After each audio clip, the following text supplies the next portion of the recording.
আসসালামু আলাইকুম। আমি মীর নাদিম ফয়সাল আহমেদ।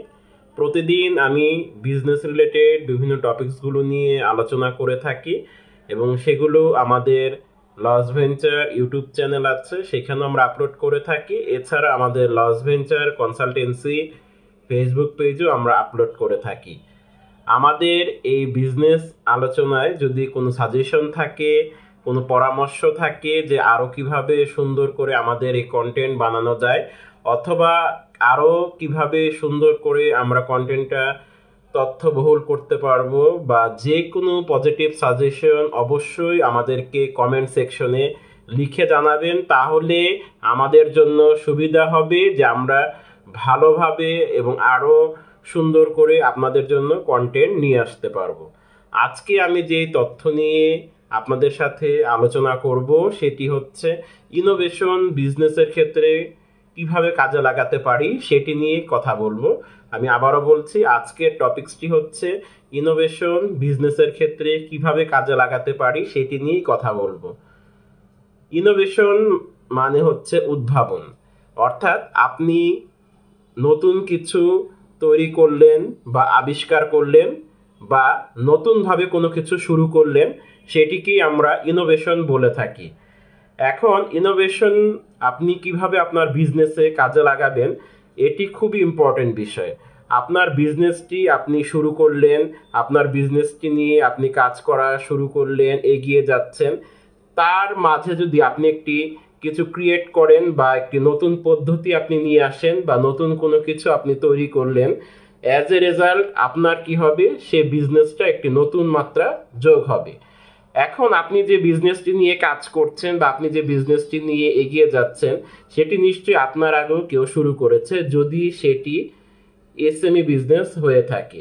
স্টার্ট আপ নিয়ে আমি পরে কথা বলবো।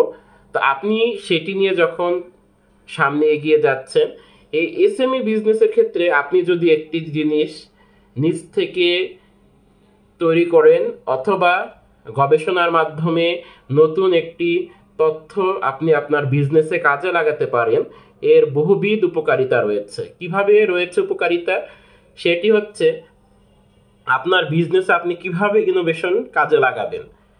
আপনি যে বিজনেসে আপনি খুব ভালো পারেন বা ভালো বুঝেন, সেই বিজনেসটা আপনি শুরু করেছেন, সেখানে আপনার বিজনেস মডেলটা আপনি নতুন করে সুন্দর করে নিজের মতো করে, যেটি আপনার বিজনেসের জন্য ভালো হবে, এরকম একটি বিজনেস মডেল আপনি তৈরি করতে পারেন। সবাই যেভাবে বিজনেস মডেল তৈরি করছে, সবাই যেভাবে বিজনেস মডেল নিয়ে কাজ করছে, আপনি তার থেকে বের হয়ে এসে নিজের মতো করে যখন আপনি শুরু করবেন বা নিজের মতো করে যখন আপনি ভালোভাবে এগিয়ে যেতে পারবেন, দেখবেন এটি আপনার বিজনেসের জন্য অনেক ভালো হবে। আমরা অনেকেই বিজনেস করছি বা বিজনেস করার চিন্তা আছে, কিন্তু আমরা আসলে এই বিজনেস মডেলটাকে অনেক সময় গুরুত্ব দিই না। এটি খুব গুরুত্বপূর্ণ জিনিস।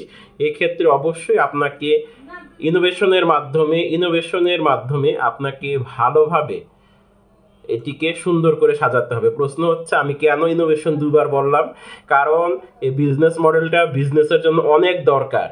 আপনি বড় বড় বিজনেসের দিকে যদি তাকান, দেখবেন এই বিজনেস মডেলের মাধ্যমেই তারা ভালোভাবে এগিয়ে যাচ্ছে। সুতরাং এখানে ইনোভেশন জিনিসটি খুবই গুরুত্বপূর্ণ, খুবই খুবই ইম্পর্টেন্ট।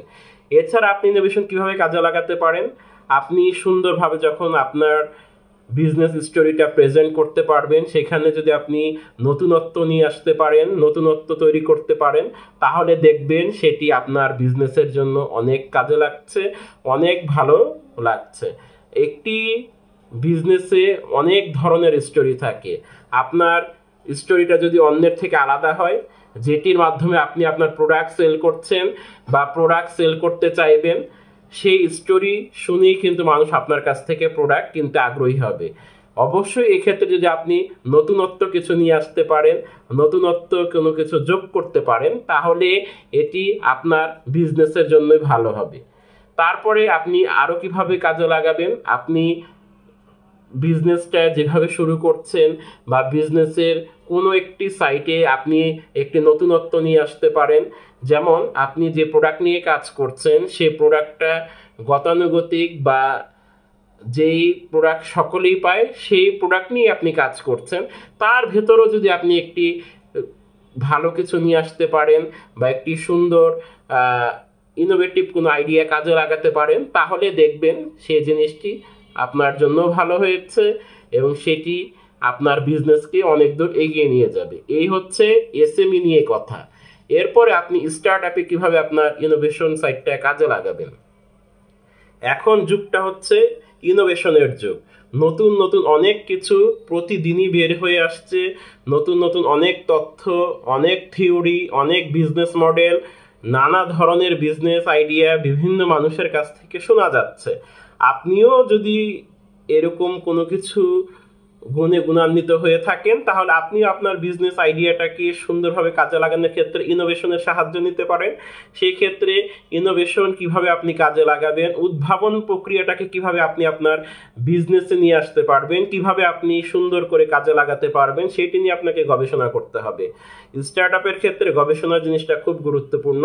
আমরা অনেক সময় আছে এই গবেষণা নিয়ে খুব একটা কাজ করতে চাই না। কেন কাজ করতে চাই না? তার পিছনে বহুবিধ কারণের মধ্যে একটি কারণ হচ্ছে দীর্ঘ সময় লাগে। দীর্ঘ সময় নিয়ে আমরা কখনোই বিজনেস নিয়ে এগিয়ে যেতে চাই না। এবং এই যে সময় দিব আমরা গবেষণায় দীর্ঘ সময়, এতে তো আমরা অনেক সময় মনে করি যে এতে আমরা বিজনেসে পিছিয়ে যাই। কিন্তু আপনি যদি গবেষণা করে সামনে আগান, তাহলেই কিন্তু আপনি সুন্দরভাবে এগিয়ে যেতে পারবেন। প্রশ্ন হতে পারে যে আপনি কিভাবে এই সকল জিনিসগুলো নিয়ে প্রতিদিন আলোচনা করছেন। আমরা লস ভেঞ্চার কনসালটেন্সির পক্ষ থেকে বিজনেস, স্টার্ট আপ, এসএমই এই প্রশ্নগুলোকে নানাভাবে চিন্তা করে, নানাভাবে আলোচনা করে আপনাদের সাথে আমরা শেয়ার করে থাকি। আপনাদেরও যদি কোনো বিজনেস রিলেটেড বিভিন্ন প্রশ্ন, বিভিন্ন কিছু থাকে, আপনারা অবশ্যই আমাদের লস ভেঞ্চার কনসালটেন্সিতে পরামর্শ নিতে পারবেন। এবং আপনি স্টার্ট আপে যখন মার্কেটিং করবেন, ইনোভেটিভ আইডিয়া নিয়ে মার্কেটিং করবেন। সবাই যেভাবে মার্কেটিং করছে আপনিও যদি সেভাবে মার্কেটিং করেন, সেটিও করা যাবে না যে তা না, যাবে। তবে আপনি আপনার মতো করে সুন্দর করে নতুনত্ব নিয়ে ইনোভেটিভ কোনো থিওরি যদি কাজে লাগাতে পারেন, তাহলে সেটি আপনার বিজনেসের জন্য অনেক ভালো হবে। আপনার বিজনেসটাকে এটা একটা নতুন উচ্চতায় নিয়ে যাবে। আজকে আমরা যে তথ্য নিয়ে আলোচনা করলাম সেটি হচ্ছে ইনোভেশন কিভাবে আপনার বিজনেসকে সামনের দিকে এগিয়ে নিয়ে যেতে পারবে। কোনো ধরনের পরামর্শ, সাজেশন থাকলে অবশ্যই আমাদের কমেন্ট সেকশনে জানাবেন। আজকে এ পর্যন্তই। ভালো থাকুন, সুস্থ থাকুন, লস ভেঞ্চার কনসালটেন্সির সাথেই থাকুন। আসসালামু আলাইকুম।